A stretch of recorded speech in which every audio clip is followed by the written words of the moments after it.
Hello and welcome to Stephen University. This week, this episode as part of a bomb, we're discussing Keeping It Together, which was the Garnet slot on that promotional image I sent you, Chris. Yeah, man. What was it about? Blow my mind. It was blow my mind. Did you say? Yeah. It's amazing. Blow my mind with the description of this episode.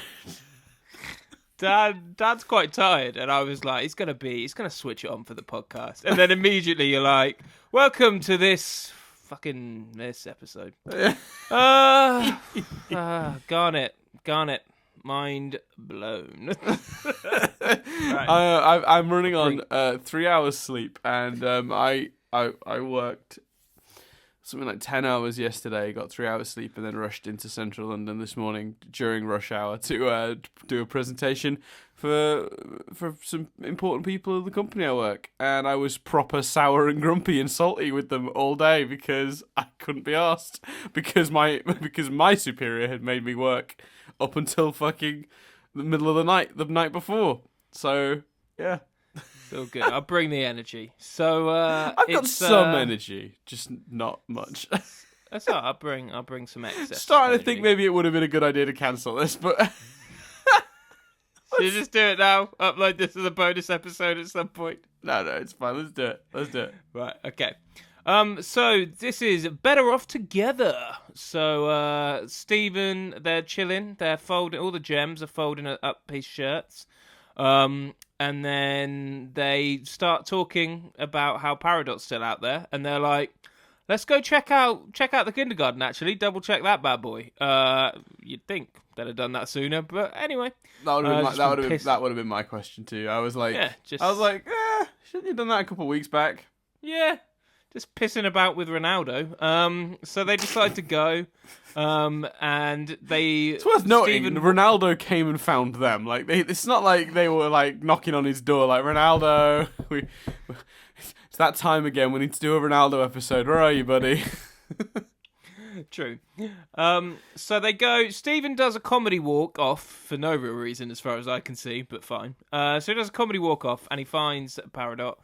And he tells her that they're all there for, again, no real reason. Stephen's just making odd. Maybe I think Stephen was running on 3 hours sleep in this episode. He did a big presentation. I know. I like that idea, but no, I quite enjoyed that he told her because it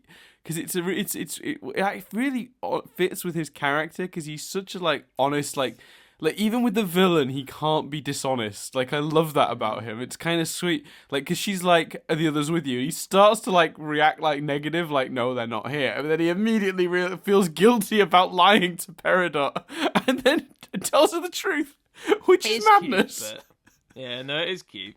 So Pearl and Amethyst chased her, whilst Garnet is like, let's check out this shit down here. Let's check. Well, to be fair, it's that they go to where Peridot came from. They go to whatever to find out what she was doing because she came out of the hole in the ground they went down last time when they were there. Yeah, that's basically what I said. So they go down. Obviously, nowhere near the detail I gave it. So they go down, and turns out the shards of gems, like shattered gems, are being forced to fuse together. And there's all these really creepy body parts, and there's this massive fusion, and this kind of creepy gem monster thing. Mm-hmm. So it starts to attack, and it starts to pull apart Garnet. There's been hints all episodes, been like, let's just remind people she's a fusion, just in case. So all episodes, Stephen's like, you're a fusion, reminder, exposition. You're a fusion.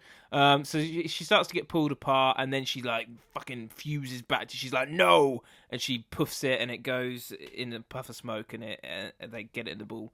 I really loved that, in the Garnet Kick-Ass stuff, there's these undertones of that cool song she sung, or at least that's what I thought I was hearing. Yeah, no, you absolutely were correct, Chris. That would have been some trivia I would have laid on you later, but you got there before me.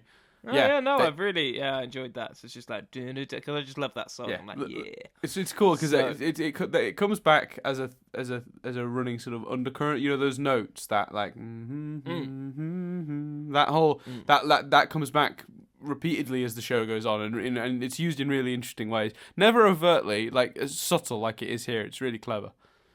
Well, it's like on Doctor Who, when each character's like, it's like Amy's theme, and there's like the Doctor's like I am the Doctor and stuff, Yes. and they blast that out. I never get tired of I am the Doctor. I think that's a brilliant. It is a brilliant piece of music. Even if you don't watch Doctor Who, go on YouTube and look up that piece of music and just listen to that and imagine some sort of action sequence happening as that music plays. I mean, it is just the best. It's a brilliant piece of music. That's probably that might very well be the pinnacle of Murray Gold's work, with the exception of maybe is it Rose's theme the sort of the Doomsday one. Is it the one that was used in when she disappears and stuff?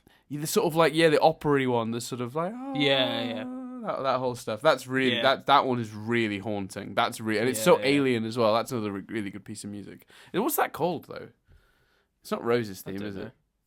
I don't know. Might be. Or maybe it's Doomsday or something. I don't know. Good. That's another cracking piece of music, though. Anyway. So she's all upset because this is not a natural fusion. It was forced, and she thinks fusion should be natural. So she says by choice. This is not to immediately take it to a smutty place, but she sort of talks about consent.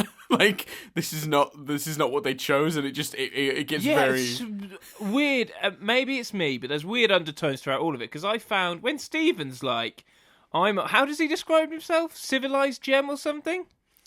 Oh yeah, there is there's a line early on about that, isn't there? Let me see if I can find the transcript. But he's not like He's not like I want to wear clothes. He's like, clothes are a must. And I was like, are they trying to tell us Stephen's got a penis? Like, it was really weird. I was like, it's odd. Maybe I'm the only one that viewed it like that. But it just felt like they were saying, no, he's got a human body. He needs clothes. Weird. So then they have a scene on a hand with a washing machine, which is cool because it's obviously from the title sequence and stuff. It's a bit like odd. It's like, we've never seen this before. Stephen asks more questions about the fucking washing machine than he's ever asked about gem lore and gem history and his mum and stuff, but fine. He's making awkward chit-chat. And Garnet opens up about that, about the fusion thing and what it means, and she talks a bit about how she feels whole with Ruby and Sapphire. And then, that's it. And then I asked a question to myself. Yeah. So we're going to ask you now. She takes us away from the episode. It's fine.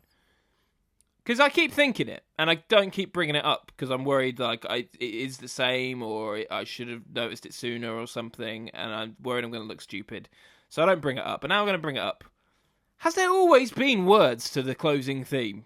And if so, is someone singing it? Is it important? Is it what's going on? No, you are correct. That song has been slowly building. So in the early seasons, it was just a very light piece of piano music, and then they added a bit of a beat, and then they added a bit of this. And as the show has gone on, that song has built in pieces, and cool. It got lyrics, I believe, somewhere towards Jailbreak, I think. Okay. I was just like, I feel like we've had lyrics for a while, but not all along. Yeah. So I just keep hearing it, like, I swear that. And we get different sections as well occasionally, so you won't always hear the same lyrics. For the sake of just because you wouldn't know that this is what she sounds like, but that is actually the voice singing of I believe Rebecca Sugar, the creator of the show. Oh, that's cool. Mm-hmm. Yeah, because she records demos of all these songs, and she has got a fantastic voice. It's good. Yeah, I mean, at some point I'll send you. Maybe we'll do it on another episode when it's a lighter topic or something. I don't, maybe like an episode I know won't have as any deep mythology stuff to really dive into. And what I'll probably do is maybe just send you a couple of the demos of her playing some of the songs. It's just so stripped back. It's just ukulele and her voice, and she is an incredible singer because she'll put these songs together herself. She doesn't write them all necessarily herself, but she always gets involved. And the Rebecca Sugar versions of all these songs are always incredible to hear. Always. Like, fun fact for you, completely irrelevant, and this is only going to appeal to one English listener. But John Sullivan, who created and wrote Only Fools and Horses, sang the theme tune to that. I feel like I knew that, but I also feel like I didn't know that, so that's cool. Yeah. It's one of them facts. See, did I know that? Anyway, on with the episode. I really enjoyed it. We got a lot of exploring of Garnet. We got a lot of mythology, what's happening, what's the down. We got a lot of subtlety, which I liked, Daniel. The subtle. I like that we saw Amethyst looking all kind of guilty and sad when Pearl's explaining what the gems were doing and stuff.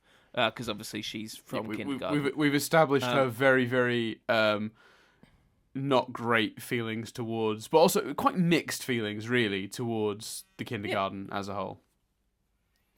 But I just love that was a moment, not a that wasn't, that didn't then become the episode. It didn't get drawn out. Just that little moment. Just that, this is still going on. This character still feels this way. It's just a very mature. You could have easily just not shown it. But I was thinking, as soon as she was saying it, I was like, man, Amethyst must be like having a reaction. Yeah, it shows I think, elevation of the writing. Yeah, and I also really liked in that same scene, because this is all from the scene at the beginning where they're just folding Stephen's many, many shirts. I love as well the chore wheel. That's a great gag. So for those who don't remember, there's a chore wheel, and they're like, well, we're all having to do this now because the chore wheel thing didn't really work, did it? And the chore wheel has every name crossed out and Pearl replaced there, and the implication at first is that Amethyst has done that to get out of doing work. And then turns out Pearl did it, and she's like, I just like doing all those things. That is a staggeringly clever gag. I really enjoyed that. Joke. I enjoyed that. I didn't get the language one, because I didn't really I couldn't work out properly what Garnet said. And I watched it twice. Which gag? Garnet says something like, she's like, Pearl's like, the gems, the earth will be, and then she says something like, gone or something, and then Amethyst is like, Garnet, your mouth, like, implying that she swore. I didn't get that. Yeah, she says janked.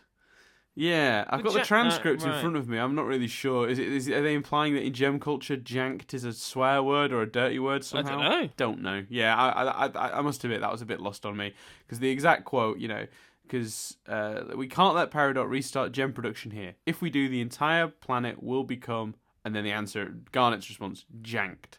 And to which Amethyst responds, Garnet, that mouth.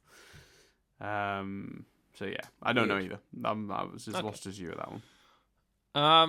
Maybe there's going to be an episode coming up. Maybe we're going to get a web series where they explain gem swear words. What other thoughts did you have on the ep? I enjoyed it. I thought the animation was cool, the fusion stuff. I thought the Garnet element of that story was great. I thought it was kind of creepy, kind of cool. Super creepy. So yeah, I think that it is.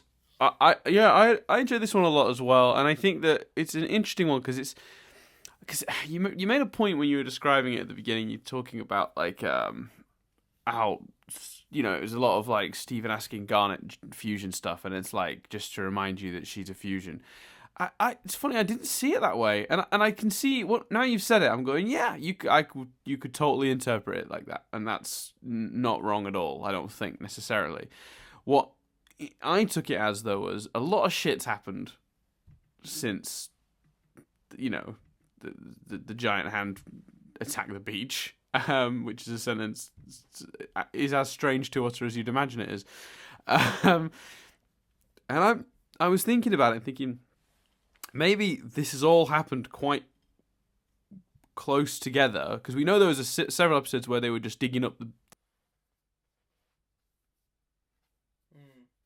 So maybe the thing is that this is happening quite close to all that, really, time-wise. Only a couple of days maybe have passed. And maybe this is Stephen's first chance to inquire about Garnet's fusion. Now he knows. I'm going to crap on that slightly, Dan. Please. But I think, this shows this shows my commitment to the show by being able to pull this out.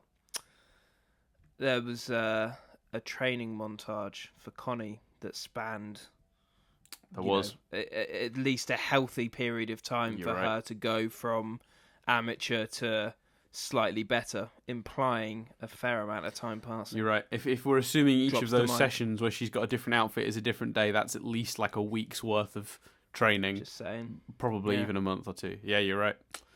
Yeah, you've got me. Well, there you go. Kaboom. Kaboom. I Goes mean, my we've not had theory. much Stephen Garnett time. Could be that every time Yeah, and off screen he's asking. very quickly. But while we're- certainly the Peridot not checking kindergarten is weird. But anyway, carry on. Yeah, well, maybe she's been there the whole time, but just because she hadn't reactivated the main stuff, they didn't notice. She's been there fiddling about with weird fusion stuff. We'll get to that in a minute, though. On the subject of Garnet and Steven, actually, the points come up in some of the comments of earlier episodes that I wanted to bring up, Chris. We talked a lot in episodes prior to learning about Garnet's fusion. In fact, somewhere between Ocean Gem and Mirror Gem and the season 1 finale, the jailbreak and return episodes, we talked about Garnet suddenly having a bit of a shift in personality and being a lot more affectionate towards Stephen all of a sudden, and She making a lot more cutie references and stuff of like that. a lot more references to how she loves him and looks after him and all this stuff. Really sweet, but you found it out of character. Someone has pointed out, and I don't know if you'll be receptive to hearing this, Chris, that Garnet's universe, the thing that Stephen keeps coming back to in that episode is about how in his world Garnet wants to go back and tell him that she loves him, and it's all played for a joke because he's talking as Garnet because he's telling the story. Does that make sense? So he's telling the story and Garnet's... So what people are suggesting in the comments, Chris, which I'm finding quite interesting, is that that's the moment that it shifted, and it does track time-wise, her shift. And what they're saying is maybe that's when Stephen tells that story in Garnet's universe and depicts her as being a lot more loving, she realised that maybe that's something he wanted and needed from their relationship.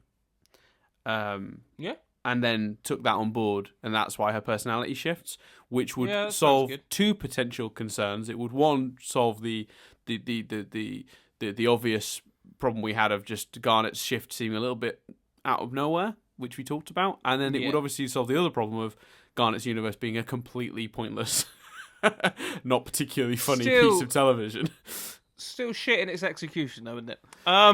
Maybe. But yes. An interesting point, though. Someone brought it up, and I thought that was quite No, interesting. yeah, no, absolutely adds more weight to the story. Yeah, no, completely take that on board and think it's a really good notion. I think it's a shame we didn't maybe see a moment of reflection in her in that episode. Yeah. I stand by the complaints, but yeah. And cool that I like that. I like that a lot. Yeah, me too.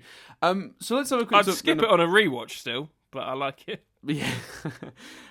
So let's quick talk about the peridot of it all and the plan. So it all a bit strange, quite gory, quite grim. I like this episode a lot, and I like the horror of it. It does feel genuinely quite horrific, and Garnet's reactions really sell it in this episode. Like when all the limbs come out, and basically, I don't know if you recall this, but we've had gem shards forming body parts before. Yeah, I did recall that. Yeah, it's from Secret Team. Pearl and Amethyst steal gem shards to look at them or something. Pearl steals them from Garnet's room, and then Amethyst comes in, interrupts her, and it gets smashed and they escape. And they try to catch them all before Garnet notices, and then that's why the whole Secret Team happens. So and they referred to them specifically as crystal gems, suggesting that shattered gems, and we've talked about that's how you kill a gem, you shatter it. Shards of shattered gems littered the land, it seems, after this, whatever this war was with the homeworld gems. And that they the implication in this episode is that, because Garnet says, like, oh, this is where they've been the whole time, implying that they've been looking for them, and that's one of the reasons they've been collecting these corrupted gems and these shattered gem shards and bubbling them and keeping hold of them. They may very well be their fallen, comrades, their fallen friends. And that's crazy to think about. And then even more horrific. Imagine your friends murdered in a war and then seeing their limbs attached to each other to create this monstrous thing. I mean, looking at So Garnet's... dark when you think about it, isn't it? So dark. So dark. Yeah. So there's so it raises, obviously, for a start, it's just really cool sci-fi ideas, like sci-fi horror ideas. Really cool, very graphic, but weirdly played in a way that if you wanted to not see the horror in it, aka you're a child, you wouldn't necessarily. It's really down the line in a very clever way. Do you think they got that balance just right? Because I was thinking, well, how awesome would it be if that was made a bit clearer? But actually, I say that as an adult. Maybe it wouldn't be awesome for a child. 100%. I think that's exactly why it's not really hammered in as a full-on horror concept, because as horrific as it is, and the music sells it, and Garnet's reactions sell it, it's contextual in a way that's it's not so on the nose that you're sort of you're not forcing the audience to face the horror facts. You're either going to land on that yourself or not. And I think that's important, because I think if you're a child, you're going to want to look past how grim that really is. And they almost kind of make it so you could interpret Garnet's reaction as just this is an abomination of fusion, a thing that's really, and that is part of it too. I'm not saying that's not part of it, but I'm saying you could completely interpret her reaction as being 100% her being appalled at the use of fusion here, rather than also 50% that and 50% Jesus, this is the limbs of all my fallen. Yeah, because she says, doesn't she? And I didn't pick up on it, but thinking about it, she says something like, "This is their revenge" or something. Like yes. Yeah, it's there, but it's subtextual, and it's really, like, for me, it's the perfect balance, because I'm, I'm a person that understands this ultimately still has to work for kids, this show, and as a result of needing to do that, it's kind of amazing they can make it work on all those levels at the same time. So it's a way more impressive episode than I remembered it being, for that fact. Do you think any adult would get that though, or did you pick that up right away, or did you pick that up and I don't, because I didn't pick that up until you just told me. So did you pick it up, or did you pick it up through discussion boards and forums or whatever, or that shit? It's an interesting thought. So you didn't, when you're watching the episode, because I mean it is quite literally like sort of stated, I suppose. But I suppose now you got to do a little bit of legwork to jump quite to that conclusion. I think I got that they were fooling people from the war. The thing about what if it's their friends, I didn't think. Right. Yeah. Even though she said whatever she said about revenge. Yeah, she says whatever she says about revenge. There's another quote as well. There's a bit when I think the problem is, sorry to interrupt you, but why you find the quote, the thing of it is it's so creepy, so intense, and so quick in a way that you don't really have time to process it too much. Yes. And you find yourself going... It's not like 50-60% of the episode is dedicated to this scene. It is surprisingly short and sweet. So you're going, well, what's going on? And then the next scene, Garnet is talking about the fusion stuff only. So you go, oh, that's what's going on. You know what I mean? It's one of those things where you have an action scene, you don't really understand it, and then in the next scene, someone sits down and explains it, and you go, oh, right, that's it. So I think because she gives the fusion explanation, you'd be forgiven for just taking that explanation. Yeah, no, I think that makes sense, because I'm looking at the dialogue now, and basically they see it. Stephen's like, what is that? Garnet becomes agitated. He's like, Garnet, what do we do? Talk to me, Garnet. And she's freaking out. Her glasses get knocked off by the big one, and she says, these were crystal gems, shattered into pieces. They were buried together. And Stephen asks her, why aren't you moving? And then she immediately goes to, they were forced together, they were forced to fuse. This is wrong, I'm sorry. And that's when she starts to separate. And then she says, so this is what Homeworld thinks of fusion. So fusion again is the sort of theme. And then she says, Rose couldn't have known. This is punishment for the rebellion. This is where they've all been. All the ones we couldn't find. They've been here the whole time. So that's the line that lands it for me. This is where they've been. All the ones we couldn't find. So meaning they've been looking for them. Like they tried. They've been here the whole time. That's the line that confirms for me. But what's interesting about that exchange, that is Garnet talking to herself, but the implication is it's Ruby and Sapphire, because so for those who don't remember, she starts to come apart. This is so horrific and traumatic to her that even her extremely stable love-based fusion isn't 100% solid in this moment. And the people who've transcribed this have assigned certain lines from that exchange to Ruby and Sapphire. Would you be interested to hear who says what? Yeah. So Ruby is the one who says, so this is what Homeworld thinks of fusion. Sapphire is the one that says we couldn't have known they would do this, which is Sapphire is the one that has the future vision powers. So that makes sense that she would say that they couldn't have known even this. Then Ruby, who is the more sort of angry and passionate one of them, is this is where they've been. All the ones we couldn't find, they've been here the whole time. And then Sapphire replies, Rose couldn't have known. Again, being the voice of reason. And then Ruby interjects, this is punishment for the rebellion. And then Sapphire responds, sobbing, it's not our fault. And that all happens in a few seconds. I love that hint of, because, call it a prediction, call it a theory if you want. But there's no way. Like, I trust these writers. I love these writers. I'm going to see an episode where, presumably, the subject is fusion. Because nothing else, I can't think. They clearly agree on everything else, so like they're clearly teasing this sort of opinion on fusion thread. There's going to. I have no doubt in my mind. This is one of my bold predictions. I do this a lot on Fringe, where I'm like, categorically, this is what's going to happen. I'm going to see an episode where they disagree on something and they unfuse as a result. Like, it's about, and like Steven's caught in the middle or something. It's too beautiful. It's too glorious an idea not to be seen. So, but I love that hint of this here. Yeah, I mean, it just makes me go, well, I'm definitely seeing that. In that moment, to think that, I mean, and whoever has transcribed this and decided which lines are rubies and sapphires, I think they're bang on. Based on their personalities that we got glimpses of in the one episode we saw them, Ruby definitely seems the more impetuous and Sapphire seems the more reasonable. And in that exchange, which are all words technically uttered by Garnet, but in this sort of half-fused state. So, well, they shoot it or animate it so that it's flitting angle to angle. Yes. They also animate it in a way that they backs Golemed up it. That it's Ruby and Sapphire. They Golemed it. They jumped back, they jumped to two different angles of the same person, so it seemed like a person talking to themselves. Absolutely. Yeah. Really well done. Beautifully animated, actually. Just quickly, one last question on that whole thing. So, they don't categorically state that's what Peridot was doing. Like, so was she activating the shards, or...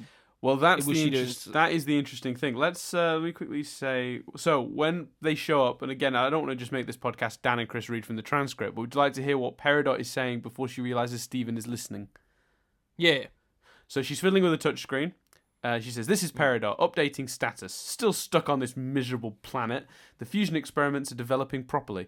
A few even have emerged early. And then she shrieks because she sees Steven. And then that's when she's like, right, the other one's... with you? And that's when he shakes his head but then nods. Yeah, so that implies that they were... Well, so they were forcing them to fuse but then growing them to... Or not expecting them all to appear at once? Like, that's odd. I don't know. Okay, fine.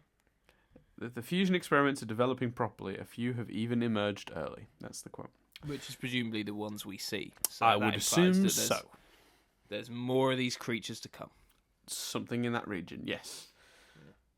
So yeah, I think that it's there's so much going on. Let's talk very quickly then, and before we end which just because it's one area of this episode we haven't really touched. Which this episode has ended up overrunning quite significantly, hasn't it, Chris? But I didn't know there was so much to talk about, but this has all been good stuff, so I'm happy. Or I think it's all been good stuff. Maybe the listeners disagree. We'll see. But the Peridot's fight is really cool. It turns out Peridot's got... Because we've not really seen Peridot in an action-y sequence as of yet, have we? Because she sort of got immediately pummeled by Amethyst and Pearl when they were on the ship in a jailbreak. She got tied up by Amethyst's whip pretty quickly, didn't she? I don't know if you remember. She managed to skulk away that time too and get into her pod to escape, which is exactly what happens here. But she does a couple of cool things. She can do a helicopter thing with her arm, which made her fly sort of. She was able to cling to like walls and stuff. It's a pretty cool little action scene. It breaks up the episode nicely, I think. Yeah, I agree. She Mary Poppins it. That's cool. It's very Mary Poppins-esque visual when she's flying away and stuff. I think just really cool animation, and I liked the fact that when she's first introduced, she's seen as this like real force, but actually she's, if you think about it, quite cowardly. She's hidden behind big and nasty bullies all the time, yes. And in this instance, when they're not there, she doesn't face them. she runs and she's genuinely scared of them. Yeah, I think that says a lot about Peridot, because when Peridot first showed up, Peridot seemed quite intimidating. Yeah. But I think the more we see of Peridot, the more you realise that you're right, she is very much been... She's Draco Malfoy. Yeah, a little bit. A little bit. So she's not quite been the fighting force. She's clearly more of a sort of scientist, or like sort of she's sort of the brains, basically, in some way, for whatever it is they're up to.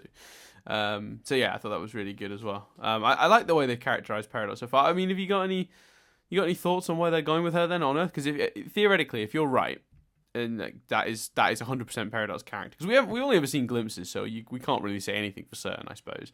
But let's work under the assumption that is true and that is Peridot's character. She's never really going to be able to stand up to the gems physically. You know, in a more direct battle, she's always going to be more about sort of outmaneuvering them, or outthinking them, or whatever.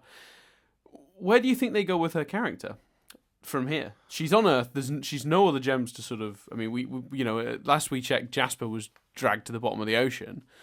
So where do you think Peridot's story goes from here? I think she calls in bigger, nastier gems, and they arrive, and she hides behind them some more.